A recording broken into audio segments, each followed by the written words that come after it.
How's it going, everybody? Today I want to talk about cheap tools. Cheap tools in relation to expensive tools. So specifically here we've got a layout of tools that I've gotten from Tractor Supply basically since about Black Friday, before Thanksgiving, up until after Christmas. These are some of the tools that I picked up since then, and I want to talk about their relation to high quality, expensive European or USA made tools. We've talked in the past about high quality USA made tools and how spending a little bit extra to get a high quality product is valuable. It's good for your brand, it's good for your image. If you work in a garage and a customer pulls up and he sees, oh, you've got Snap-on, you've got Cornwell, Mac, Matco, that sort of thing, they're going to think I'm in good hands. Whereas, with Harbor Freight or with some of the gear wrench Chinese brands, it doesn't have that same sort of quality, that same sort of name recognition. But then again, what is it worth? Is it worth spending $50 for one tool just to have that name brand recognition? Or is it worth spending $50 for all these tools that I have here?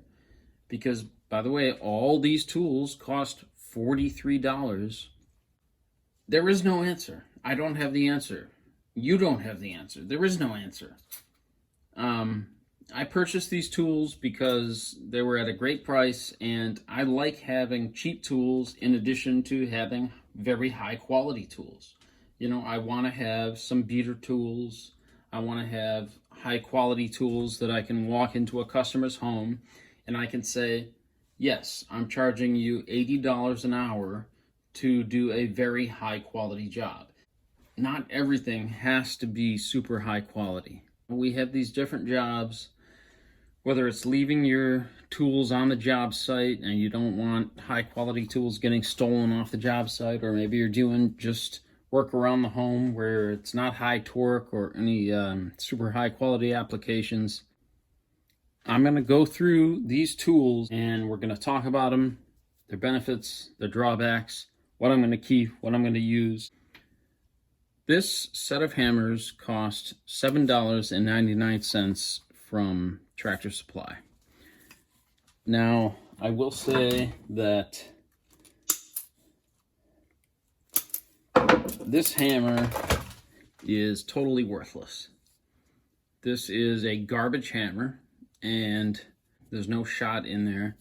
It is total trash, and I will package it with some of the other tools here that I'm not going to use and resell it because it's garbage. But that's okay, because this hammer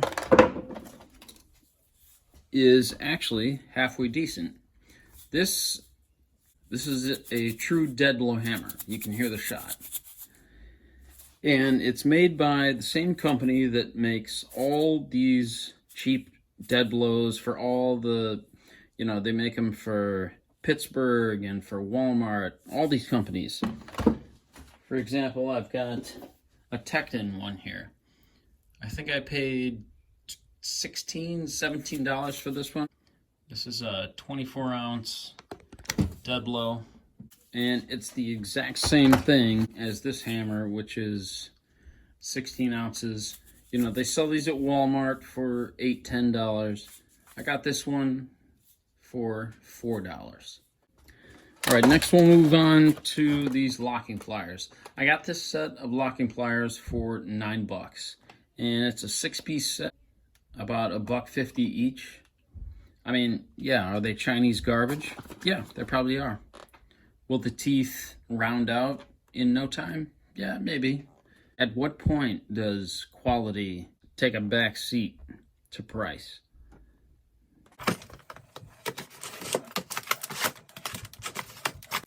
All right, so you're clearly not getting tools that have an incredible finish. I mean, the teeth look good. The rivets look halfway decent. Obviously, this is a $9.99 set, so you can't expect a whole lot out of it. But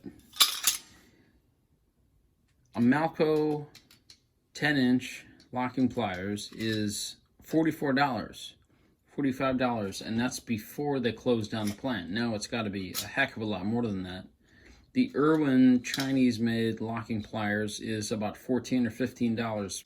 This entire set was $10. Am I expecting a whole lot of quality out of this? Absolutely not. But will these tools definitely give me at least the equivalent of $10 of usage? There's no doubt about that. All right, let's have a look at this pliers set here. In addition to all these tools, you get a tool roll. So why don't we get these all set up in here and we'll see how this looks.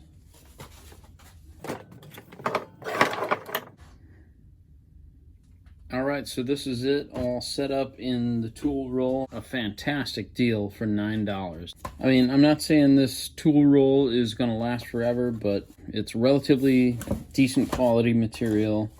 I don't know, for $9, I think that's pretty darn good. Okay, next up, I want to talk about this 6-piece long reach plier set. This is actually one of the things that I'm most excited about because I don't have any long reach pliers. You can certainly get these on the tool truck at $60, $70, $80 a piece, but this one cost $8.99.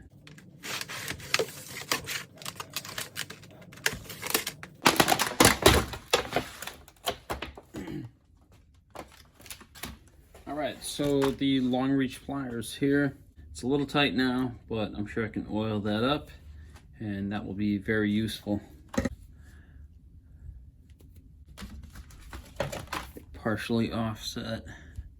These ones are a little more loose. The a little bit shorter long reach pliers.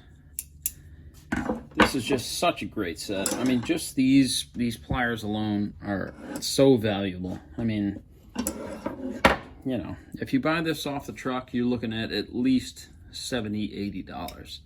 And then, of course, we've got some side cutters and some standard needle nose pliers.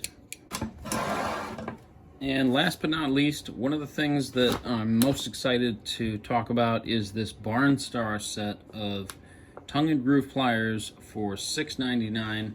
This is a fantastic deal for these pliers, and there's a little surprise contained inside here. So let me open this up and I'll show you.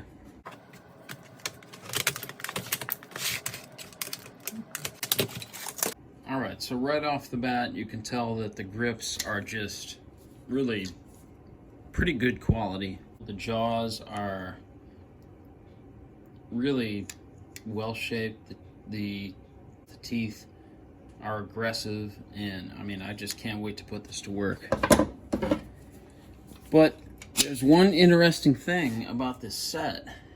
They advertised it as a 12 and 10-inch set of pliers, but here's an interesting thing for you. When you take out the tape measure, they are actually 13.5 inches. So they're considerably larger than they are advertised. So these are advertised as 10 inches. As you can see, they are almost 11 inches. But the quote-unquote 12 inches are quite a bit larger. They're actually 13.5. So you can get a ton of leverage out of these pliers.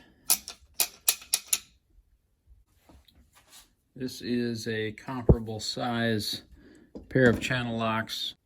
Well, I think you can see that it's almost even, but the Barnstar has just a slight advantage. This begs the question, is this worth $8? Or is your Knipex tool that costs $48, is that worth it? Is this worth $8?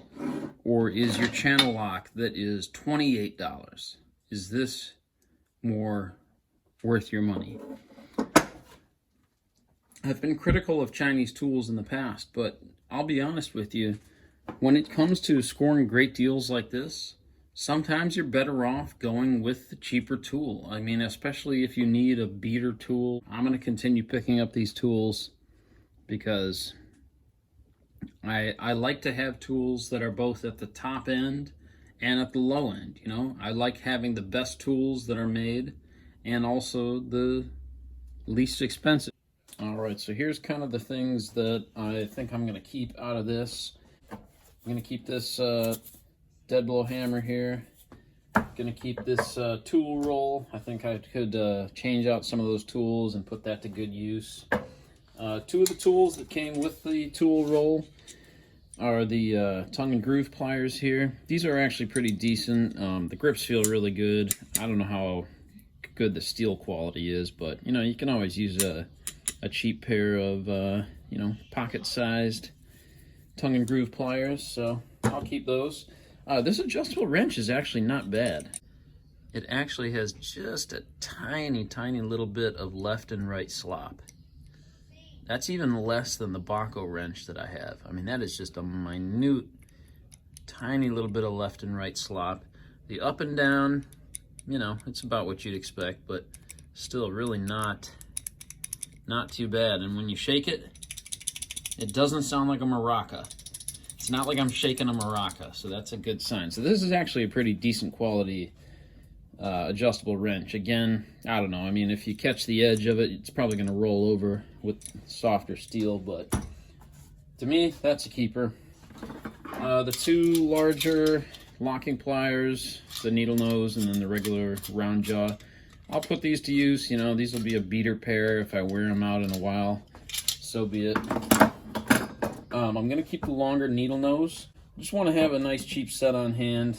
You know, one interesting thing about these other curved jaw pliers is you can see, like, they took the regular, like, shorter extended reach needle nose and they just heated them up and bent them, because you can see on the back where it's just the jaws got totally distorted. You can see how wide that gap is there in the back. Like if you look at it here, this is the normal one, and then this is the one that they bent. You can see how the jaws are just like really, there's a huge gap right there, and then it's even worse on the 90-degree one. There's like you could slide a penny through there easily. Just a big gap there. So, but what are you gonna get for $2 a piece tools? And anyway, you know, it's usually the point on the jaw is the only real part you need when you're trying to get around something to grab something. So those will be keepers. Not expecting top tier performance out of them, but that's all right. And then these larger tongue and groove pliers, I'm honestly really excited to get to using these. Oh, they got this weird like black rubber thing inside here. I don't know, like, is that supposed to be for like two-handed use? I don't understand where this fits. So I'm really happy with these tools that I'm gonna keep. If I can get $10 or $15 for the remaining tools, then that would mean I only paid like $30 for these tools you see here. And I'm definitely gonna get at least my money's worth out of that. So I like to have snap-on, I like to have quality, but I also like to have these cheap beater tools that you can just go and pick up for a couple bucks a piece. Thanks for watching. That's all I got for you today. We'll see you next time.